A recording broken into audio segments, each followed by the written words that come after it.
Жанаузене продолжаются митинги против китайской экспансии в Казахстан. Тем временем в Нур-Султане многодетные матери не понимают, почему одним из них простили долги, а другим нет. Я не попала в список погашения кредитов. Не знаю почему, у меня 5 детей. Я не знаю, на какое основание я не прохожу. США прекращают переговоры с экстремистским движением «Талибан». Сын главного борца с талибами и советской оккупации Ахмада Шаха Масуда уверен, что переговоры были обречены на провал. Эксклюзивное интервью. Когда сверхдержава подписывает соглашение с экстремистской группировкой, она тем самым поощряет и другие организации, действующие насильственным путем. Новый каскад Рагунской ГЭС открыли в День независимости Таджикистана. Сегодня же все жители Таджикистана стали свидетелями очередного радостного события – ввода в действие второго агрегата этого источника энергии, созданного благодаря вашей крепкой воле. В прямом эфире информационная программа «Настоящее время Азия» в бишкекской студии. Я Шавкат Тургаев. Здравствуйте. В казахстанском Жанаузене уже вторую неделю протестуют против строительства китайских заводов. Сегодня несколько десятков человек собрались на центральной площади. Собравшиеся сетовали на нехватку рабочих мест и выступили против так называемой экспансии Китая, которая выражается в строительстве совместных с Китаем предприятий. Люди призывали власти привлекать инвестиции из Европы, США и Японии. Демонстранты заявили, что будут выходить на митинги до тех пор, пока власти страны не предпримут конкретные шаги. На прошлой неделе в солидарность с жителями Жанаузена в нескольких крупных городах Казахстана также прошли митинги против китайской экономической экспансии. Как сообщалось ранее, Китай планирует построить в Казахстане 55 промышленных объектов. В общественности это вызывает беспокойство о чрезмерном влиянии Китая на экономику страны. Отмечу, акции протеста проходят на фоне предстоящего визита президента Казахстана Касым-Жомарта Токаева в Китай, который состоится 11 сентября. А в Нур-Султане десятки многодетных матерей вновь пришли в Министерство труда и социальной защиты. Они требуют у чиновников объяснить, почему некоторые из них не попали в списки тех, кому государство обещало простить кредиты. В министерстве же ответили, мол, причина проста. Многие из них просто не соответствуют требованиям этой программы. Шолпан Разбекова расскажет подробнее. Эта очередь в здании Министерства труда и соцзащиты образовалась с самого утра. Десятки многодетных матерей пришли к чиновникам с одним вопросом. Ранее президент подписал указ, согласно которому многодетным семьям должны простить кредиты. По существующей базе данных даже был создан специальный список. Однако теперь появился и другой реестр – тех, кто не вошел в первый. Я не попала в список погашения кредитов. Не знаю почему, у меня 5 детей. Я не знаю, на какое основание я не прохожу. У меня были, 4 кредита. Потихоньку сама гасила. Вот сейчас 2 кредита я тоже не прошла, не погасили они мне. Тоже неизвестно почему, по какой. И вот поэтому я пришла сюда, чтобы узнать, почему я не прохожу. Многие из этих женщин не получают даже адресную социальную помощь. Это те 20 тысяч тенге на одного ребенка, которые с некоторых пор выплачивает государство многодетным матерям. Женщины надеялись, что хотя бы на эту помощь в виде списания кредита они могут рассчитывать. Однако оказалось, что многие из них не попадают под требования этой госпрограммы. Что за требования? Многодетные матери тоже не знают. У меня 3 кредита в банке. Я мать-одиночка, одна воспитываю 2 детей. Алименты не получаю. 50% от зарплаты у меня забирают для погашения одного из кредитов по решению суда. Адресную социальную помощь тоже не дают. Якобы у меня достаточный доход. Я объясняю, что через суд ведь забирают 50%, а они говорят, что этого не видно в базе. Я не знаю, куда и к кому теперь обращаться. Тем временем, пока собравшиеся требовали ответов на свои вопросы в министерстве, в другом здании прошел брифинг для журналистов по вопросам списания кредитов нуждающимся семьям. Здесь на вопросы отвечала вице-министр труда и соцзащиты Светлана Жакупова. По ее словам, не попавшие в заветный список либо испортили кредитную историю, либо намеренно взяли кредит с расчетом, что его погасит государство. Все эти списки обработаны уже Государственным кредитным бюро. Совместно с банками второго уровня проведены сверки. Из этого числа лиц порядка 507 тысяч человек получили погашение кредита. Но если эти задолженности перешли в коллекторские компании, то они не проходят. Что касается матерей в здании министерства, я их сама буду принимать. Но среди них есть и те, кто взял кредит уже после 1 июля, то есть после подписания указа президента. Указ президента о мерах по снижению долговой нагрузки граждан Казахстана был подписан 26 июня. Но эта акция распространяется на граждан, имеющих беззалоговые потребительские кредиты, займы в банках и микрофинансовых организациях. И списать должны были кредиты, оформленные до 1 июля этого года. Сумма кредита не должна превышать 3 миллиона тенге на потребительские нужды. И если женщина взяла кредит уже после 1 июля, то эти нормы к ним неприменимы. Поэтому мы просим отнестись к этому с пониманием. Большинство многодетных матерей с такими условиями не согласны. Многие долги и просрочки по кредитам образовались именно из-за тяжелого финансового положения. Сейчас, по словам Жакуповой, уже погашены кредиты более чем 500 000 граждан, а из госбюджета для реализации этой программы дополнительно выделено 105 миллиардов тенге. Шолпан Уразбекова, Павел Энгельгард. Настоящее время. Азия. Казахстан. Соединенные Штаты прекращают переговоры по вопросам национального урегулирования с афганским экстремистским движением «Талибан». Президент США Дональд Трамп также решил не встречаться со своим афганским коллегой Ашрафом Гани. Причиной отказа американской стороны от переговоров с Талибаном послужил теракт в Кабуле на прошлой неделе. В результате взрыва там погибли 16 человек, в том числе американские военные. По словам Трампа, о запланированной встрече с талибами и Гани почти никто не знал. Лидеры Талибана и президент Афганистана были приглашены в загородную резиденцию американского лидера в Кэмп-Дэвиде под Вашингтоном. Теракт в Кабуле, по оценке президента США, был призван укрепить переговорные позиции талибов. На практике же он их радикально ослабил. Решение Трампа вызвало неоднозначную реакцию в американских политических кругах. Так, госсекретарь США Майк Помпео выступил с поддержкой отмены переговоров с талибами. С ним согласен и контр-адмирал запаса американской армии Джон Керби. По его мнению, переговоры Трампа с экстремистами дали бы излишнюю легитимность Талибану. В свою очередь, политические оппоненты Трампа, сенаторы-демократы, выразили недоумение. Боб Менендес высказал мнение, что из-за позиции Трампа президент Афганистана Ашраф Гани никогда не сможет сесть за стол переговоров с Талибаном. Впрочем, в Кабуле новость прокомментировали более сдержанно.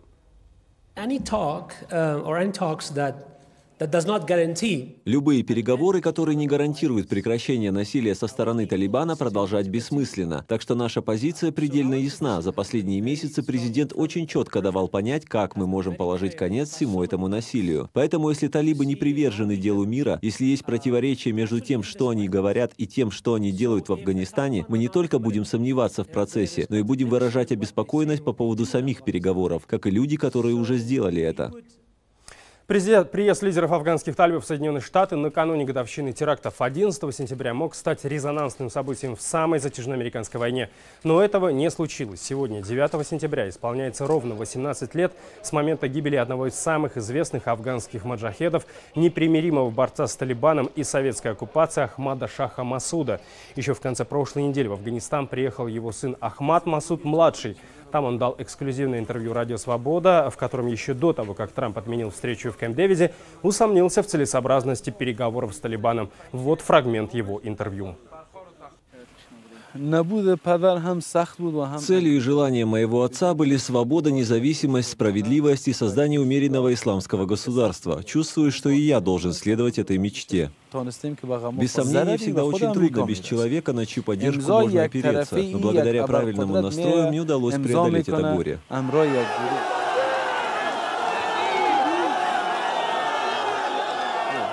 Переговоры с талибами нанесут вред Соединенным Штатам. Когда сверхдержава подписывает соглашение с экстремистской группировкой, она тем самым поощряет и другие организации, действующие насильственным путем. Они верят, что если они продолжат исповедовать экстремизм, однажды другая сверхдержава сядет с ними за стол переговоров.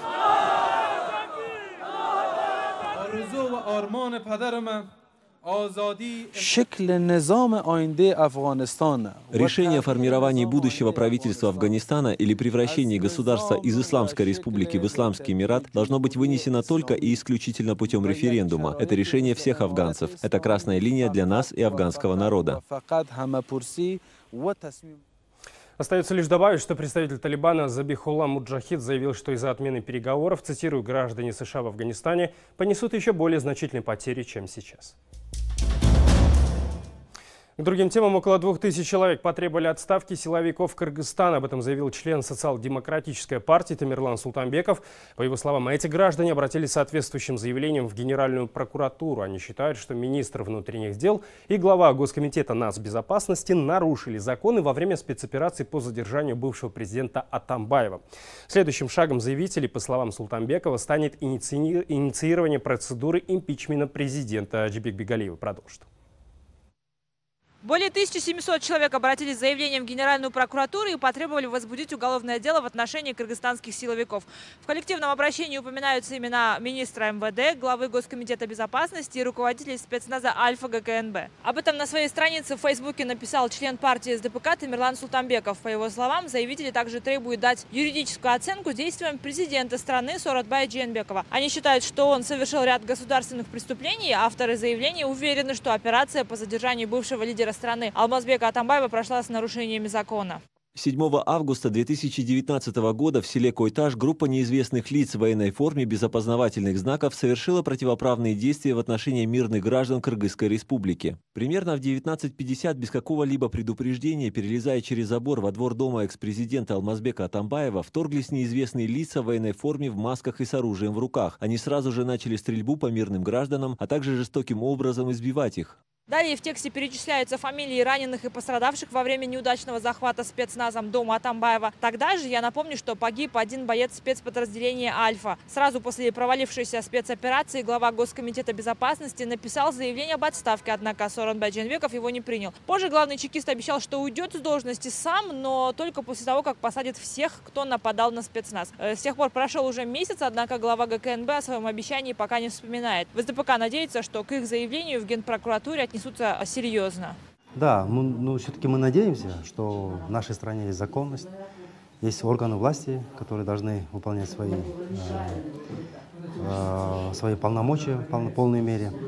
А тем более сейчас у нас в обществе муссируется о работе госкомиссии, насколько работа созданной госкомиссией по событиям 7-8 августа будет объективна, транспарентно. В Генеральной прокуратуре тем временем подтвердили, что заявление это действительно зафиксировано. 9 сентября текущего года указанное коллективное обращение поступило в Генеральную прокуратуру Кыргызской республики. Как оказалось, те, кто написал обращение, планируют инициировать процедуру отставки генерального прокурора. Сторонники политика сейчас заявляют о преследованиях со стороны властей. На прошлой неделе лишили неприкосновенности депутата, одну из приближенных Алмазбека Атамбаева, Ирину Карамушкину, которая на момент событий в Койташе также находилась на территории особняка бывшего президента. Смотрите далее в нашей программе. Новый каскад Рагунской ГЭС открыли в День независимости Таджикистана. Сегодня же все жители Таджикистана стали свидетелями очередного радостного события – ввода в действие второго агрегата этого источника энергии, созданного благодаря вашей крепкой воле. Мы продолжаем нашу программу. Сотрудников милиции, которые не задержали подозреваемых в жестоком избиении людей, отпустили под домашний арест. Такое решение принял районный суд Бишкека. 2 сотрудников патрульно-постовой службы задержали 6 сентября. Их подозревают в превышении служебных полномочий и в укрывательстве преступления. Я напомню, 28 августа в Бишкеке в драке были жестоко избиты 2 мужчин. Все это попало в объективы видеокамер наружного наблюдения. На кадрах видно, как один из подозреваемых в буквальном смысле прыгает на голове одного из пострадавших. В итоге оба получили серьезные телесные повреждения. Одному предстоит операция. Кыргызстанскую общественность возмутило то обстоятельство, что один из прибывших на место происшествия сотрудников милиции оказался родственником подозреваемых. Он отпустил драчунов, его и еще 2 других сотрудников правоохранительных органов уволили, 2 отправили под домашний арест. А сами подозреваемые в избиении, братья Джанбек Бапышев, Калызбек Сейдбеков, спустя несколько дней добровольно явились в милицию, их выдворили в изолятор временного содержания.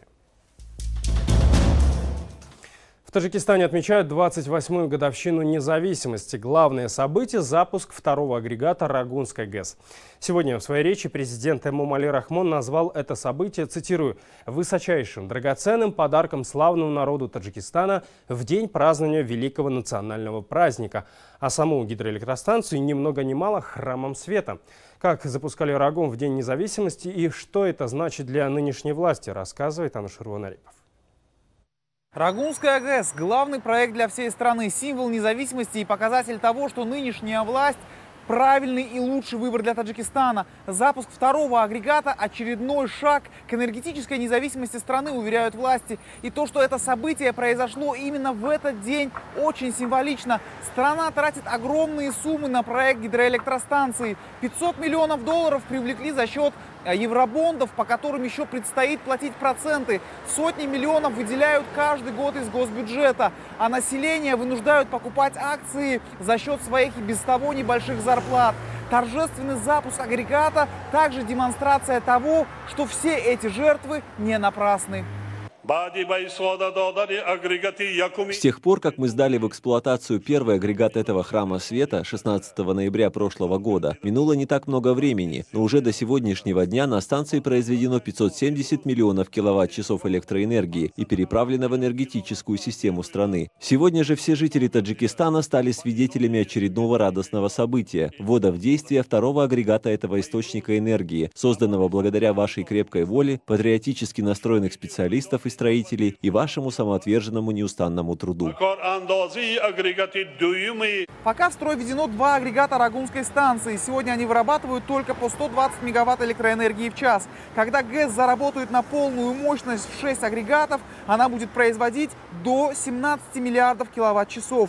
Это, по мнению властей, позволит обеспечить дешевой электроэнергией не только Таджикистан, но и соседей. Правда, несмотря на увеличение выработки, в стране подняли с 1 сентября цены на электроэнергию для населения на 17%.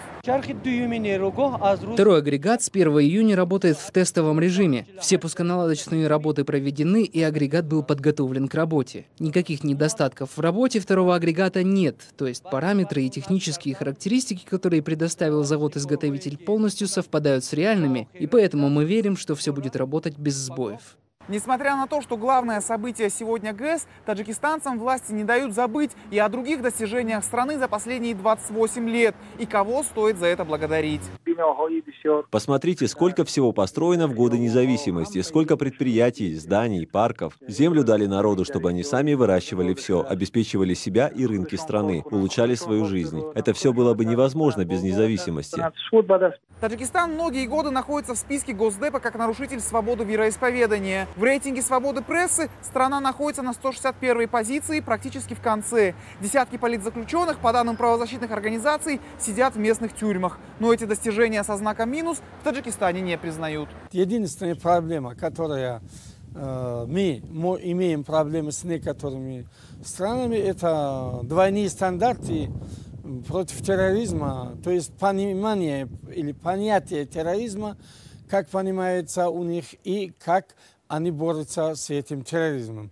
Все остальное, по всем вообще направлениям, наша внешняя политика очень такая прозрачная, дальновидная, спокойная, смелая и результативная. В эти выходные во всех городах Таджикистана отмечали День независимости. На площадях проходили десятки бесплатных концертов звезд местной эстрады. А сегодня вечером на главной концертной площадке пройдет масштабное театрализованное представление с участием десятков тысяч артистов и волонтеров. Во сколько это обошлось и кто платит за все это великолепие, традиционно не разглашается. Итак, независимому Таджикистану 28 лет. За этот период выросло новое поколение. Некоторые считают их целеустремленными и продвинутыми. Другие, напротив, видят в них неграмотных людей, которые пополняют армию гастарбайтеров. Их называют еще детьми мира и войны. Это поколение составляет значительную часть населения Таджикистана. Уже через несколько лет судьба страны будет в их руках. Наши коллеги из таджикской службы радио «Свобода» ОЗОДИ побеседовали с двумя молодыми людьми. Все они родились в период обретения Таджикистаном суверенитета. Вот о чем они мечтают и какие цели ставят перед собой. 28-летний душанбинец Камил – ровесник независимости. Он проучился до 9 класса. Учиться дальше не стал из-за трудного финансового положения семьи. Стал разнорабочим, чтобы помочь родителям хоть как-то сводить концы с концами. Каждое утро Камила начинается с поиска пропитания для своей семьи. Понятие «независимость» Камил воспринимает по-своему. Независимость – это свобода. Например, войны нет. Ночью можно спокойно пройтись по улицам. Каждый год он видит, как в стране пышно отмечают День независимости. Вместе с тем мысли обрести финансовую независимость его также не покидают. Бывает, что в день зарабатываю 100 сомони, бывает 200, а бывает, что вообще не зарабатываю. Просто стою здесь. Зимой работы вообще нет. Он не мечтает иметь машину и собственный дом или должность в государственных структурах. Говорит, важнее всего до вечера хоть как-то заработать и купить еды для своих близких. Вот бы найти такую работу, чтобы я больше не приходил сюда. За четверть века в Таджикистане выросло новое поколение. Те, кто родились 25 лет назад, сегодня уже окончили школу, некоторым удалось окончить и университеты, трудоустроиться и добиться определенных успехов в жизни. Диларом Алимова тоже из поколения периода независимости. Девушка считает себя счастливой. Благодаря квоте она получила высшее образование и нашла неплохую работу. Независимость мне дала многое. Благодаря президентской квоте я поступила в университет. Проучилась там 5 лет и закончила с отличием. 24-летняя девушка окончила экономический факультет Таджикского национального университета. Она верит, чтобы добиться успеха, нужно много работать. Все в руках человека. Многие думают, что если у тебя родители при должностях, то и детям обеспечено место под солнцем. Не разделяю такую точку зрения. Я добилась всего своими силами, училась на отлично и нашла хорошую работу. Пройдет совсем немного лет, и судьба республики окажется в руках поколения независимости. Кто-то называет это поколение продвинутым и прогрессивным, а кто-то малообразованным и даже потерянным. В Кыргызстане сегодня отмечают День Комуза. Новый праздник в честь национального музыкального инструмента был утвержден этим летом специальным указом президента страны. За свою многовековую историю комуз стал одним из символов Кыргызстана. А вот мастеров, которые до сих пор способны создать инструмент, согласно всем традициям, остались единицы. Дарья Тимофеева побеседовала с одним из них. Кыргызстанские артисты не раз доказывали, на первый взгляд незамысловатый музыкальный инструмент с 3 струнами способен удивлять. Массовое выступление коммузистов стало визитной карточкой всемирных игр кочевников. Народные ансамбли, гастролирующие по миру, всегда включают в программу исполнение зарубежных хитов на комузе. Мирбек с детства изучал устройство комуза. Сам не играет, нашел другой способ подарить людям возможность его услышать. Говорит, каждому свой талант. Кто-то создает музыку, кто-то музыкальные инструменты. Мастеров, которые как сувениры делают комузы, много, а таких, которые делают для игры, мало. Меньше 5 человек. Пальцев одной руки хватит, чтобы сосчитать профессионалов. Мы переживаем, что нет молодежи, которая интересуется. Когда я был молодым, я бегал по мастерам, узнавал, сам учился. Мирлан никогда не делал дешевых подделок, никаких ярких красок или фанеры. Все вручную, все натуральное. В мастерскую он приходит за вдохновением. Признается, мастер тоже слышит и чувствует инструмент, но иначе. Есть те, кто делает комузы на 3D-станках, но так не пойдет. Звук будет не тот. Нежность мастера должна к нему перейти. Комуз это не просто взял, сделал и поставил. Комуз должен разговаривать. Мастер должен это учитывать. Тогда комуз будет настоящий. Чем суше древесина, тем лучше комуз. Звук будет хороший. Абрикос не впитывает влагу, поэтому именно его предпочитают мастера. Материал сложный в работе. Инструменты должны быть очень острыми. Тот комуз из урюка, а этот из сосны. Это дешевая древесина. Этот тоже разговаривает, но звук похуже. От сруба дерева до готового комуза уходит 3 года. Стоимость такого инструмента начинается от $150. Самую главную роль играет древесина, крышка, струны и мастер. Когда все 4 компонента сходятся, тогда получается хороший настоящий инструмент. Струны должны быть из шелка. Все вот эти вот нейлоновые уже не то. Хоть дома у Мирбека своя небольшая коллекция народных инструментов, в праздник мастер решил посетить выставку. Хочет познакомиться с комузами, на которых когда-то играли великие кыргызские музыканты. Дарья Тимофеева, Азат Интамаков. В настоящее время Азия, Кыргызстан, Бишкек. Это были все новости, о которых мы хотели вам рассказать. Смотрите нас в социальных сетях, в эфире своих национальных телеканалов и в прямом эфире круглосуточного телеканала «Настоящее время» в Ютубе. Мы встретимся с вами завтра в это же время. Я желаю вам всего доброго. До встречи.